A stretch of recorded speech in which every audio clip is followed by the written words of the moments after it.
So anyway, money was plenty, and now I started getting fame. I went on CNBC, Bloomberg, CNN, started writing articles. Baruch Hashem, everything was going fine. But Hashem didn't send me to the world to do that. He didn't send you to the world to make money. Everything is mine, is what Hashem says. Everything is mine. Which means, if you want something, I'll give it to you. But if you don't use it right, I'll take it away. I'm only lending it to you. So as I continued, I started making myself feel better by every week somebody religious would come to my office, at least 2 or 3 times a week. I had an open door policy. Anyone that needs something could come to my office, whether it was someone that needed money for rent or someone that needed money for tzedakah, they'd come to the office. I would say on the average it was 2 to 3 times per week. Somebody religious would come to my office. Sometimes they'll tell us about Parashat Shavua.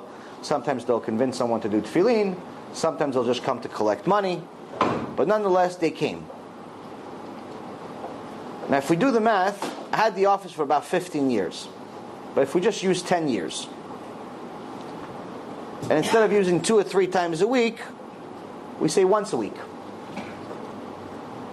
Once a week, 52 times a year is 52 times. Times 10 years, 520 times. Which means that someone had 520 opportunities to tell me I'm a goy. To tell me that my lifestyle is wrong. To tell me that if I don't keep Shabbat, nothing else that I do matters. According to the Shulchan Aruch in 7 places, according to the Torah Bechtav, the one we got from Mount Sinai, Parashat Ki Tisa is one of them, and 11 other places. According to the Gemara, which is the foundation of the Oral Torah, according to practically every single major rabbi that's ever written in history about Shabbat,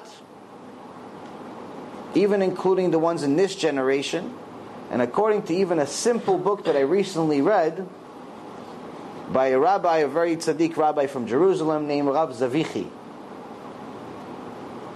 Rav Pinchas Zavichi. He wrote a simple book, about this thick, about the blessing of Asher Yatzal. Asher Yatzal, simple blessing, the one that you say after you leave the bathroom. And also secondary subject is the halachot of when to say Yesh Merabah, in Kaddish. So Asher Yatzal is a very simple blessing. There's not really much to know about it, apparently, until you read this book. Yesh Merabah, you figure you say after you Kaddish. But there's halachot, who says it? So when he discusses this issue in this very, very simple book, at some point the issue of Shabbat comes up. And he says, of course, if someone that says Kaddish and he doesn't keep Shabbat, no one says Yesh Merabah. The question is why? He says because he's a goy. It's not considered Jewish according to Halacha. And he gives you 50 sources. 50 simple sources. So if he's writing about something like this in a very basic, simple book about Asher Yatzah, it's not even about Shabbat.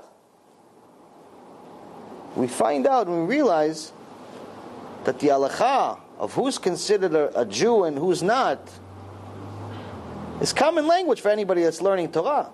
So when someone like me, or someone like Rav Mizrahi, that's been doing it for 22 years, or someone like Kvod Harav, is telling you, listen, if you don't keep Shabbat, you have a serious problem with Hashem, they're not kidding. This is basic level, first grade Torah. People that don't like to hear that they're not considered Jewish according to Hashem because they don't keep Shabbat, has nothing to do with me. I didn't write it. Hashem didn't ask me for permission. He wrote it, he gave it to Moshe, and eventually I got it.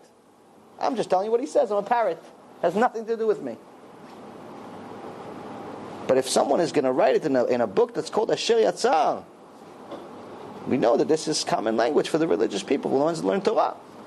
we need to keep Shabbat.